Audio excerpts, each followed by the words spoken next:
hoy es un día especial para los hinchas de Chicago Bulls, los hinchas de los Lakers, de la NBA en general. No sé si tanto de los Knicks actuales, sí, tal vez si hay alguno de la época del 70, de esos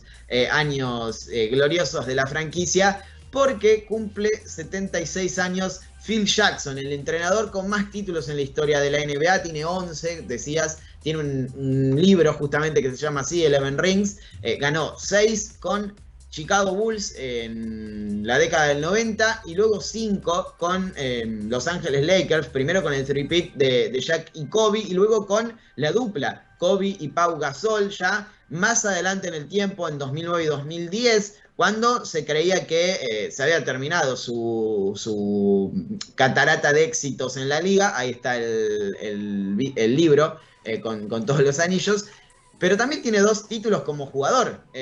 Tiene 13 en total. 13 títulos en total Phil Jackson, porque ganó, como decía,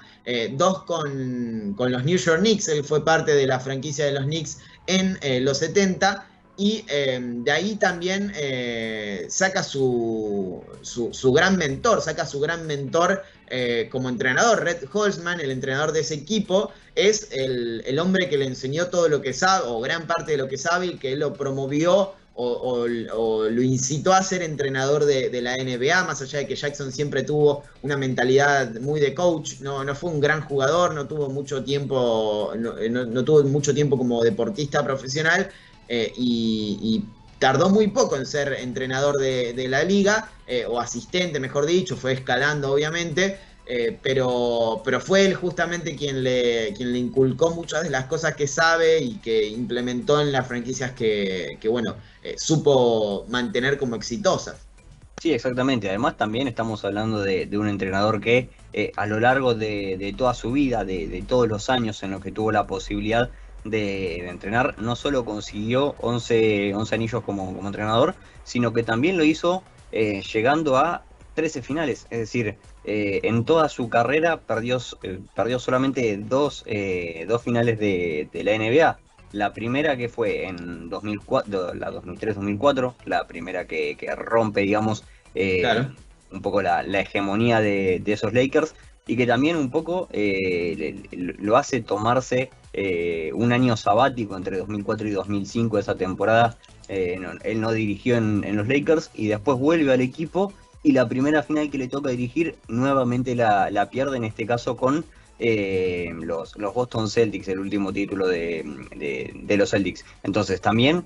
magnificar también por ese aspecto. Solamente perdió 2 finales de 13 que termina jugando. Es una cifra realmente muy difícil de también de entender. Un porcentaje de victorias en finales muy alto. Prácticamente era la llave para conseguir un título, era tener a Phil Jackson. También entendiendo que hizo todo eso en 20 años, en realidad 21, no, sí, 20 temporadas de la NBA que las termina consiguiendo. Y también otro dato que no podemos dejar pasar es que en todos los años en los que él tuvo la posibilidad de dirigir a un equipo de la NBA como entrenador principal, como head coach,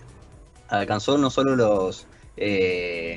bueno, obviamente las 40 victorias de mínima, la única temporada en la que quedó ahí al borde de quedar por debajo del 50% de victoria fue la 2006-2007 con los Lakers, que terminó con 42 y 40, pero todas las temporadas consiguió clasificar a la postemporada a sus equipos. Y eso también me parece que es un mérito muy, muy destacable, más allá de que quizás, obviamente, teniendo en cuenta los equipos que tenía, era más fácil clasificar que no hacerlo a la postemporada, obviamente teniendo a Jordan y Pippen, a Kobe y a Shaq, y posteriormente sumando esa lista a Pau Gasol como su gran compañero. Obviamente con esos nombres muy probablemente termines clasificando a la postemporada y se podría hasta catalogar como un fracaso no hacerlo, que quizás hablamos mucho de equipos que fracasaron, entre comillas, en los últimos años, pero obviamente con todos esos nombres que que tenía en sus equipos, era prácticamente moneda corriente para él. De hecho, más allá de eso, de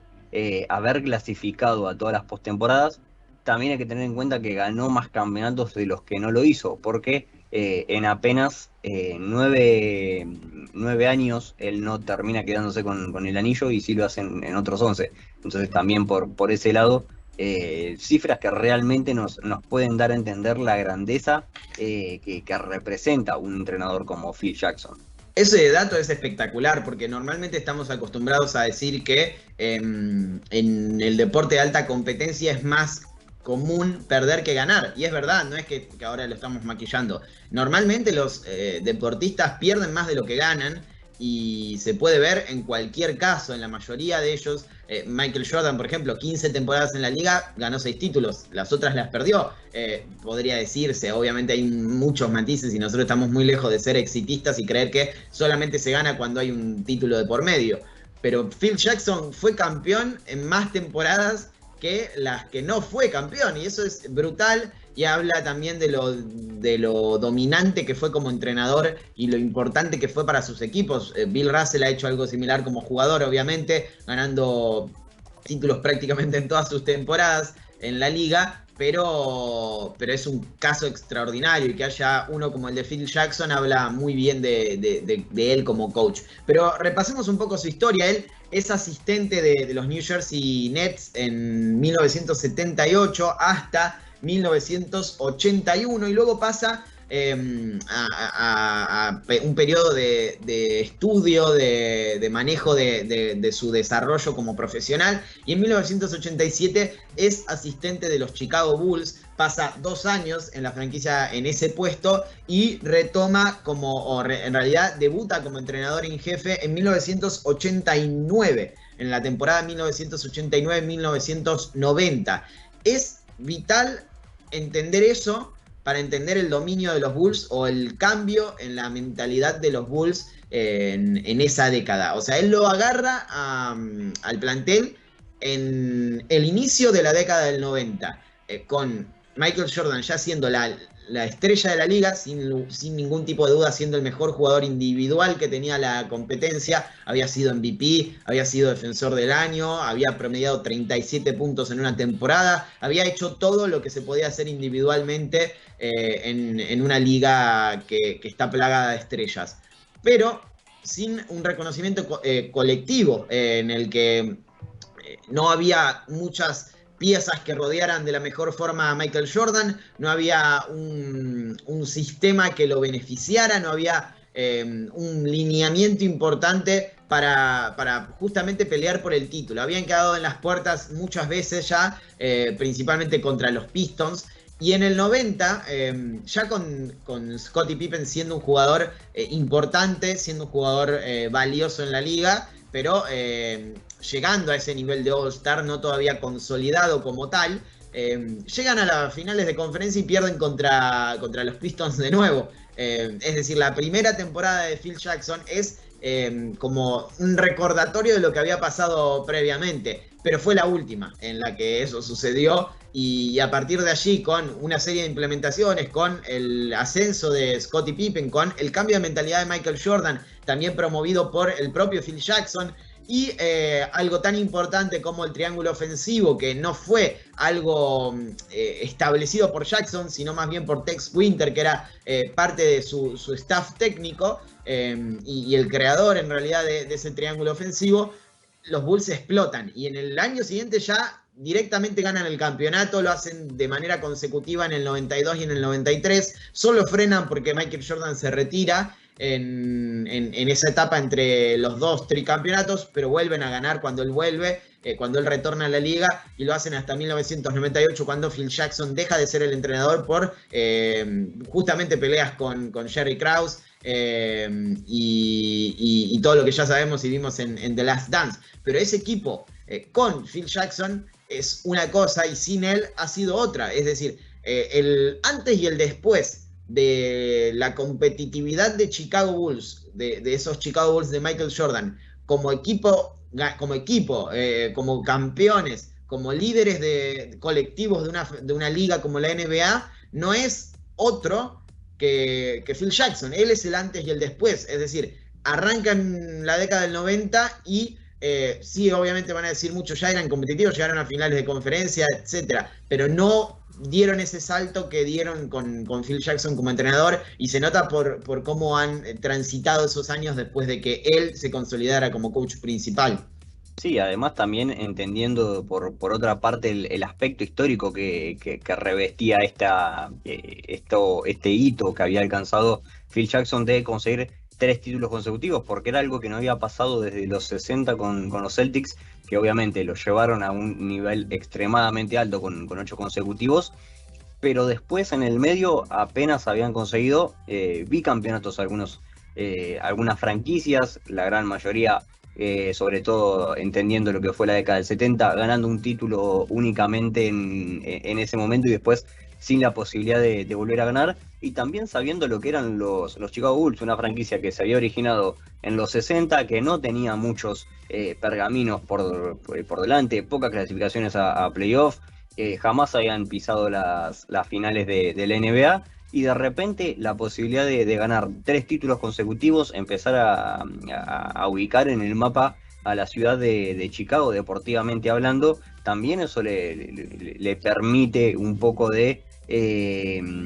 entenderlo por este lado, de que no era una cuestión fácil. Obviamente se trabajó tanto la dirigencia de Jerry Krause y Jerry Reinsdorf, que como bien decías vos, lo vimos en The Last Dance, no fueron del todo buenos con el bueno de Phil y obviamente con el resto de los jugadores, pero que evidentemente también tuvieron su cuota de protagonismo para llevar a un equipo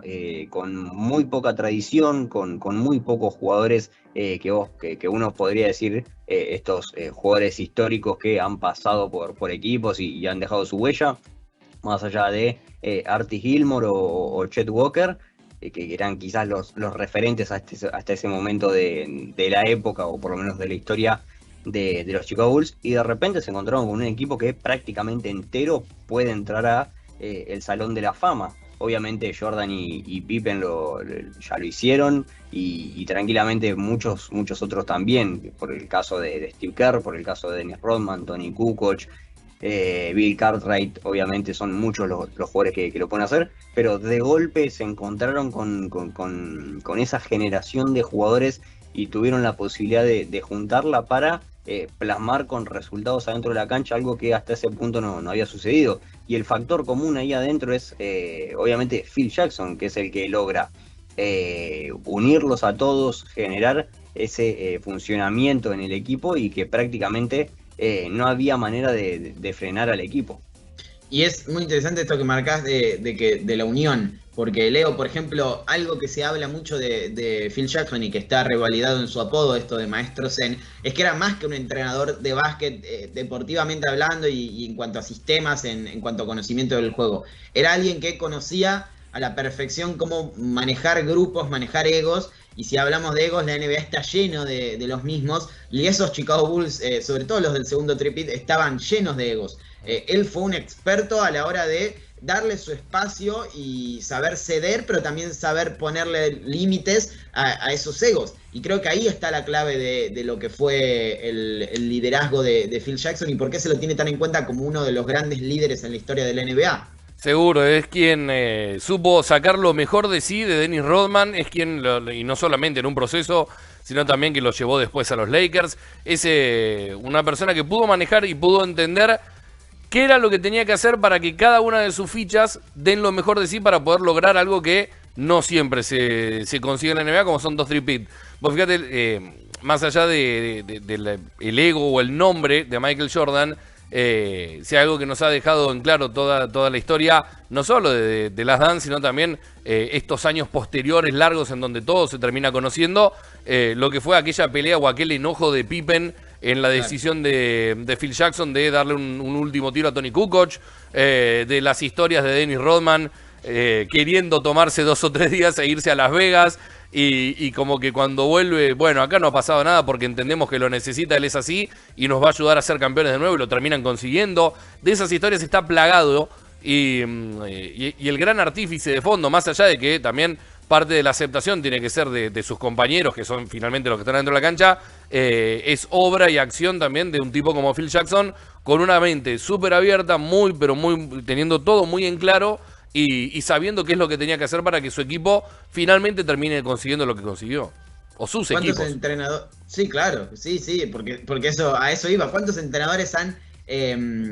sido despedidos en el proceso de tratar de dominar un grupo o de encauzar un grupo con tantas estrellas como esas. Obviamente salvando la distancia entre Jordan y cualquier otra estrella o entre Kobe Bryant y cualquiera, pero ¿cuántos entrenadores no han podido manejar un grupo con tantos egos? Se me ocurre, por ejemplo, Doc Rivers en los últimos Clippers y así varios más que en los últimos años... se me está yendo el nombre del ex entrenador de Cleveland Cavaliers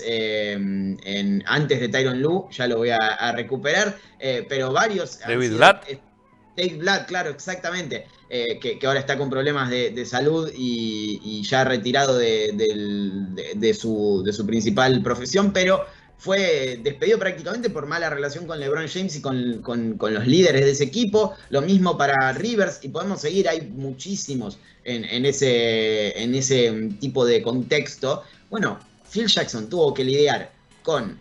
la superestrella más mediática en la historia de la NBA, o una de las 3 más mediáticas en la historia de la NBA, como lo fue Michael Jordan, con Dennis Rodman, con Scottie Pippen, que no era ningún nene de pecho, y luego no solo se quedó con eso, sino que fue con la dupla más polémica de todos los tiempos, la de Shaquille O'Neal y Kobe Bryant. No creo que haya una dupla más conflictiva y polémica en la historia de la liga entre dos estrellas de ese calibre, porque se han peleado, porque han sido amigos, porque han pedido traspasos, porque se han criticado en público mediante declaraciones con la prensa. Lo han hecho todo Kobe Bryant y Shaquille O'Neal, y Phil Jackson lo supo encauzar para ganar 3 títulos consecutivos, llegar a 4 finales, perder una, claro, pero ganar 3 campeonatos de forma ultra dominante, con ellos como líderes, sabiendo qué necesitaba cada uno para ese momento. Se sabe que no solo desde la época de los Lakers, previamente Phil Jackson le entregaba libros a sus dirigidos, a sus estrellas principalmente, pero a casi todos los jugadores, a todos en realidad, con un mensaje, con un libro que justamente tratara un tema que él creía que le iba a ayudar a ese jugador. Y así lo ha hecho, ha juntado a las estrellas en reuniones, ha hecho yoga, ha hecho meditaciones, y eso hay que tenerlo en cuenta porque en una liga como la NBA, en la que todos son multimillonarios, todos tienen un ego gigantesco, y todos buscan una forma de demostrar que son el alfa, porque es así en realidad, y lo sigue siendo, aunque ahora es un tanto más amigable, tal vez en esa época era peor, que alguien pueda imponer, o no mejor dicho imponer, sino hacer que la gente entienda o que sus dirigidos entiendan que eso es beneficioso para el plantel y que no sea tratado como un ridículo, porque suele suceder que ante nuevos planteos o planteos alternativos, entre comillas, lo ninguneen. Bueno, habla del respeto que le tienen a esa persona, de lo mucho que saben que ese personaje, ese entrenador, los puede ayudar a ganar. Y Phil Jackson lo hacía, lo conseguía, no solo porque era alguien que tenía una personalidad muy atrayente, muy influyente en cuanto a su forma de manifestar las cosas. La tiene, de hecho, todavía no ha fallecido, gracias a Dios,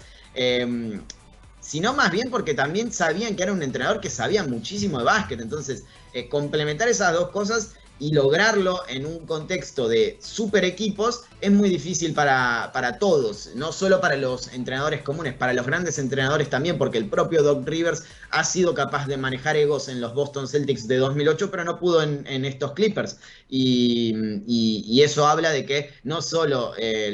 lo sufren los entrenadores que recién arrancan o los que no están consagrados, lo sufren los más importantes también, y Phil Jackson fue uno que supo manejar eso a la perfección, quizás como nadie en la historia de la NBA, sacando a Pat Riley y a Greg Popovich, que creo que son los otros dos grandes manejadores de ego que han tenido la historia de los banquillos de la NBA. Pero algo que me llama la atención, Emi, es que estamos hablando del entrenador con más anillos en la liga, 11, alguien que ganó más de lo que perdió, decíamos 11 temporadas como campeón, solo 9 como perdedor, entre comillas. pero fue coach del año en una ocasión solamente, en esa temporada del 96 en la que rompen el récord de más victorias de los Lakers que habían establecido en el 72. Y llegan a 72 victorias justamente y 10 derrotas. Esa es la única vez en la que gana el premio al coach del año, es raro. Sí, exactamente. Además también entendiendo que estamos hablando de un entrenador que ha ganado 11 anillos, obviamente, que ha llegado a finales, que ha conseguido finales de conferencia, que ha tenido obviamente los mejores récords con el 72-10 también de la campaña del 96, claro. Y que obviamente también ha hecho merecimientos. Obviamente quizás ese fue el punto culmine del 72-10, el récord que superó a todos los demás, y obviamente creo que a la NBA no le quedaba otra que darle el premio, pero también entendiendo de la manera en la que él termina llegando a ser entrenador de la NBA, porque primero él pasa por la CBA, que era como la segunda división, es como la segunda división de la NBA, por fuera del mundo precisamente de la NBA, sino que es más un torneo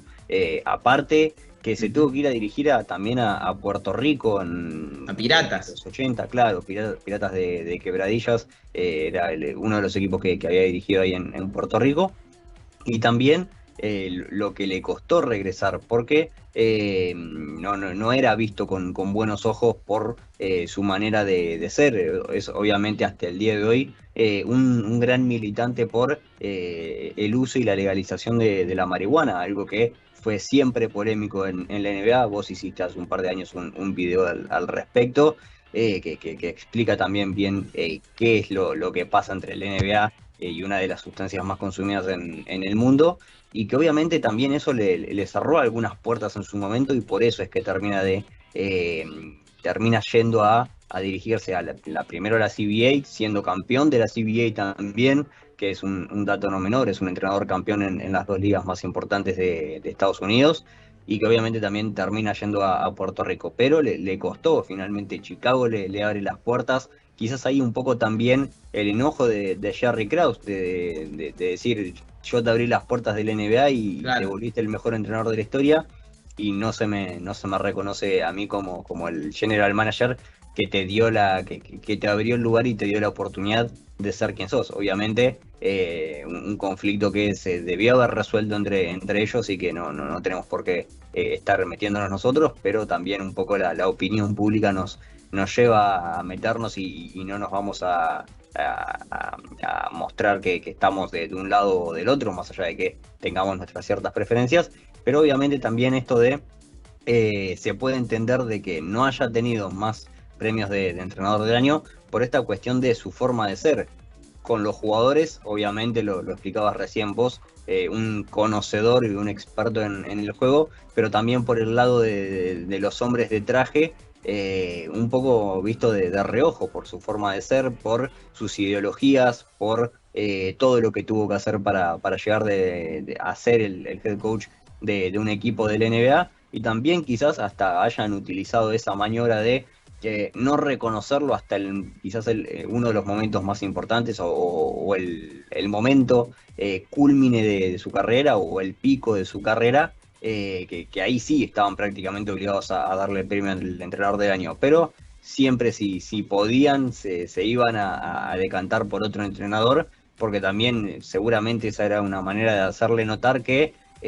sus pensamientos y sus intereses, la mayoría de ellos no coincidían con lo que la NBA creía que estaba bien. Sí, es verdad, era como un outsider en ese sentido, no era un entrenador que haya tenido mucho impacto como jugador, por ejemplo, pero es un caso recurrente en estos tres, que yo creo que son los tres mejores de la historia, y eso lo podemos debatir. Creo que han hecho un programa en The Basketball Place hablando justamente de esto, pero Phil Jackson, Pat Riley y... me estoy olvidando de Red Auerbach, los cuatro mejores de la historia, Phil Jackson, Pat Riley, Red Auerbach y Greg Popovich. Auerbach quizás más un poco de Pat Riley, pero todos ellos no fueron grandes jugadores, no fueron estrellas de la liga como jugadores. Y de hecho, los tres que mencioné no tuvieron carreras largas tampoco. No estuvieron mucho tiempo en la liga. Greg Popovich ni jugó directamente en la NBA, y Pat Riley tuvo pasos fugaces y no fue un excelente jugador de básquet. Lo mismo para Phil Jackson. Así que todos eran medios outsiders, más allá de que eran conocidos en el mundo del básquet. No fueron los Jason Kidd, por poner un nombre, o alguno de esos deportistas. El propio Doc Rivers ha sido un gran jugador, o Steve Kerr, por ejemplo. No fueron esos entrenadores que ya venían con una historia de jugador importante en la liga y que eso te da una espalda. No, se la ganaron porque sabían y porque demostraron como entrenadores desde el inicio. Y eso está muy bueno. Pero viendo un poco de sus datos en playoff, son espectaculares. Ha tenido campañas en las que prácticamente ganó todo en playoff. Ganó todos los partidos. 15-1 con los Lakers de 2001. Esos que le ganan las finales a Philadelphia 76ers, pierden el primer partido de esas finales solamente en playoff, en el que Allen Iverson se va por encima de los 40 puntos. Si no, era un 16-0 histórico, no había pasado nunca. 15-2 en el 91 ante los Lakers con Chicago. 15-3 en el 96 ante Seattle Supersonics las finales. 15-4 tres veces en el 93, en el 97 y en el 2002. Normalmente era arrollador lo de los equipos de Phil Jackson. Habla muy bien de él, habla muy bien de sus equipos, obviamente estamos hablando de superestrellas, pero también habla del dominio que ejercieron en un lapso de, sacando quizás el de 2009 y 2010 que fue más lejos en el tiempo, entre el 91 y el 2002 ganó 8 anillos, ganó 9 anillos Phil Jackson. Es prácticamente de un nivel de dominio similar al que tuvieron los Celtics de Auerbach, si tenemos en cuenta la figura de Jackson, y no que estuvo en dos equipos distintos, obviamente. Ganó 9 anillos entre el 91 y el 2002 y llegó a 10 finales entre el 91 y el 2004. Entonces, estamos hablando de alguien que por sí solo fue artífice de los mejores equipos de una década y media, casi. Sí, y además también teniendo en cuenta los nombres que le terminan sacando esos anillos en los que él no lo puede conseguir. Obviamente, teniendo en cuenta que en el 94 y el 95 no tenía a Jordan por su primer retiro, y después en el medio también, primero que se va de Chicago Bulls y hasta que agarra en los Lakers, salen campeones los San Antonio Spurs.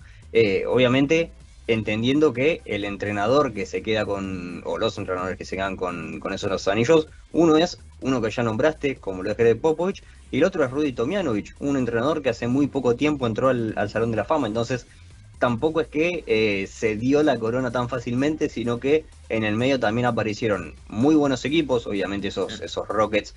recordados obviamente contra los Orlando Magic de Jack, también de Horace Grant, por ejemplo, recordada porque era obviamente ex jugador de Chicago y tuvo que sacarlos en los playoffs al año siguiente, en los que llegan a la final contra Houston, pero Houston barre a ese equipo de Orlando. Entonces también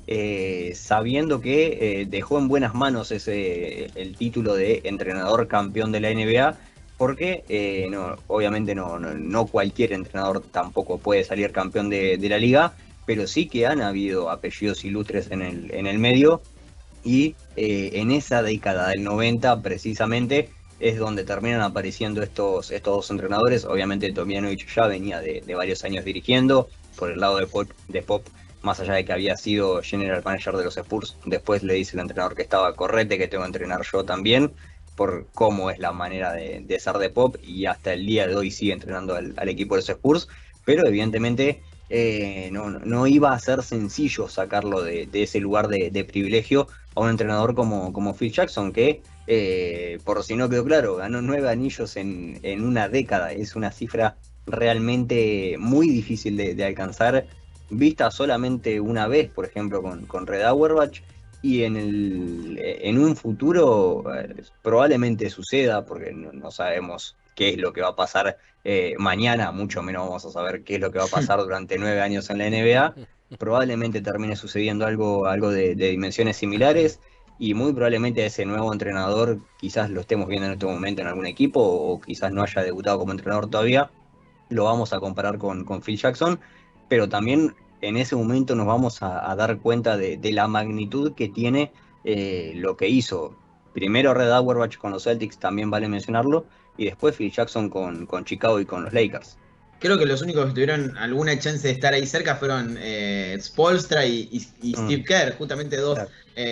hijos del riñón de Pat Riley, de Greg Popovich y de Phil Jackson, porque Kerr es una creación, entre comillas, de esa combinación, pero 3 anillos solamente, entonces ahí tenés la idea de lo difícil que es. Y recién mencionaba, solamente Tomljanovic y Popovich se pudieron meter en ese dominio de Jackson, y tiene una particularidad eso, que fueron justamente los 3 años en los que Michael Jordan no jugó. En Houston,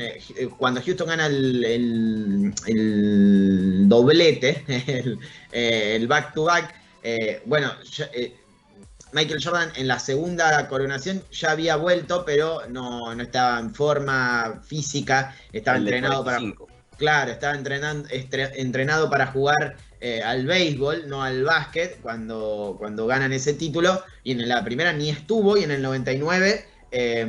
Michael Jordan, no solo Michael Jordan, sino el plantel completo de los Chicago Bulls se evapora, básicamente. Y de hecho no dirige Phil Jackson ese año, entre el 98 y 99, en esa temporada. Lo echan, se va en realidad de Chicago porque ya se sabía, por eso es The Last Dance.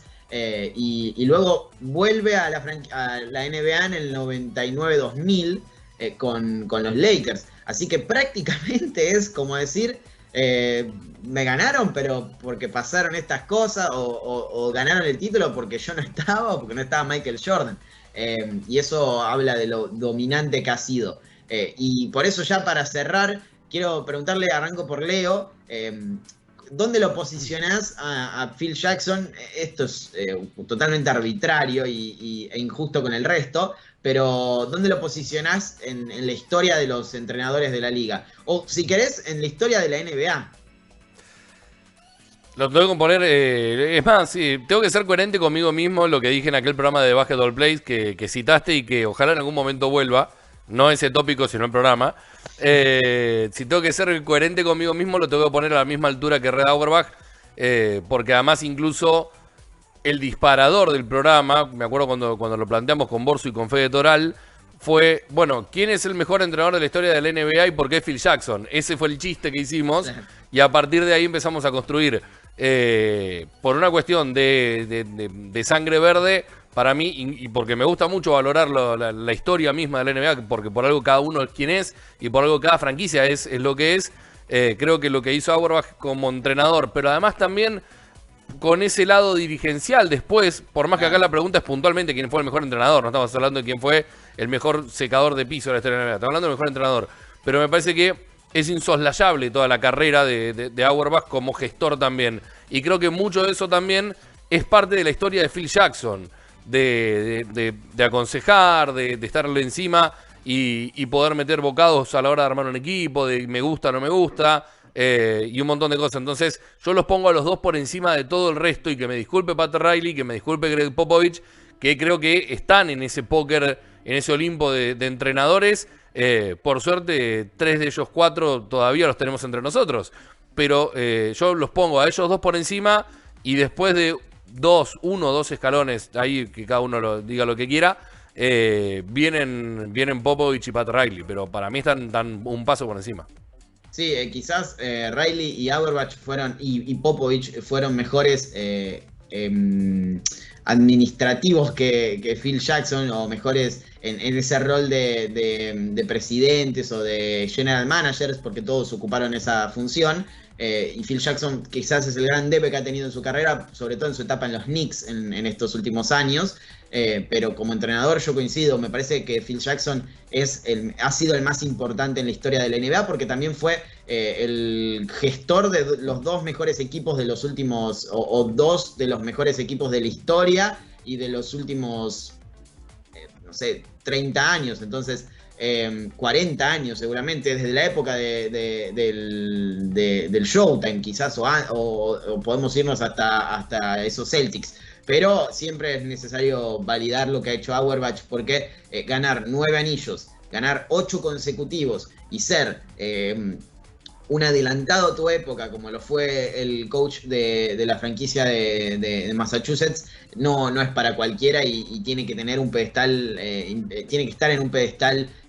muy alto en esta liga y claramente lo tiene. Pero yo me quedo con el hombre que ganó 3 tripits, que es el único que lo ha hecho y me voy a quedar siempre con Phil Jackson. Sí, me parece que ya con eso que vos mencionás, Lea, esto de 3 tripits, algo que jamás se ha hecho, sobre todo teniendo en cuenta que fueron 2 con un equipo y el otro Claro. con un segundo equipo, es algo un poco más complicado de hacer. Obviamente lo que mencionábamos antes, con los nombres que tenía, era más fácil entrar a playoff que quedarse afuera, pero también había que jugar, no es fácil ganar un campeonato de la NBA. Obviamente sabés que contás con el as de espada y tenés jugadores para lograrlo, pero obviamente también tenés que hacerlo porque él no lo logró en el año 2004 teniendo muchas más figuras que las que tuvo, por ejemplo, con el tripit de los Lakers. Entonces no es algo sencillo de alcanzar para ningún entrenador y obviamente ganar nueve títulos en ese corto periodo de tiempo, sumarle otros 2 en 2009 y 2010, obviamente lo coloca por encima del resto. Obviamente, por ejemplo, vos mencionabas esta cuestión de su gran debe es, por ejemplo, ser dirigente de una franquicia de la NBA y obviamente tradear a Prigioni por Alexei Shved me parece que te deja una huella medio imborrable, pero bueno, se la perdonamos, es una pequeña mancha que tiene en su carrera, pero bueno, obviamente Phil Jackson como entrenador me parece que es el mejor de todos los tiempos. O como dijo el gran Stephen A. Smith, su primera decisión dirigencial fue contratar a Lamar Odom, que estaba metido en el crack en una de las intervenciones más históricas de First Take. Busquen el video porque se van a morir de risa. Pero más allá de eso, un pedazo de historia importantísima en la liga. Y todos mis respetos a Lamar Odom, obviamente es un chiste solamente que no es mío, de hecho. Decía, y estuvo a un título, a una final de otro tripit, porque en 2008 perdió la final, hubiesen sido 3 campeonatos consecutivos entre el 2008 y el 2010, así que poco más para decir de Phil Jackson, como entrenador, como personaje de la historia de la liga, responsable de tantos éxitos y tantos avances en el juego. Nos tenemos que ir, te agradezco, Emi, nos vemos la semana que viene ya con, espero, más información de la liga. Esperemos que sí, gracias Lea, Leo y a toda la gente que nos acompañó del otro lado y nos encontramos nuevamente el martes. Así es, un saludo Leo, muchas gracias también y nos vemos el martes. Claro que sí, amigos, que tengan un buen fin de semana. Un buen fin de semana para todos ustedes, pero como siempre quédense prendidos a la pantalla de Uno contra Uno Web Radio. Hasta la próxima.